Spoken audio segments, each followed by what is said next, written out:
বাস্তব সত্য কথা কি জানো? তুমি যখন মরে যাবে, তোমার গায়ে আগুনটা বা কবরটা কিন্তু তোমার নিজের লোকই দেবে। সে যখন বাড়ি ফিরে আসবে, তখন সে স্নান করে বাড়ি ফিরবে, বিকজ ওই আত্মাটা যেন না আসে। যখন ধীরে ধীরে তোমার ব্যবহার করা জিনিসগুলো ফেলে দেবে, যেমন তোমার জামা কাপড়, খেলনা, তোমার শখের জিনিসগুলো ইত্যাদি, বাট তোমার টাকা আর গয়না এইগুলো কিন্তু তারা ফেলবে না, because that is valuable for them.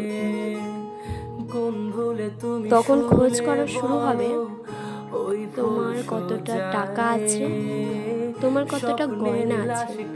So someone for them family also understand point. সবাই এইটা ভাববে তুমি কতটা ইনকাম করেছো। তখন এটা দেখার সময় কিন্তু তুমি তখন ম্যাটার করবে না। সো এটাই রিয়েল ট্রুথ।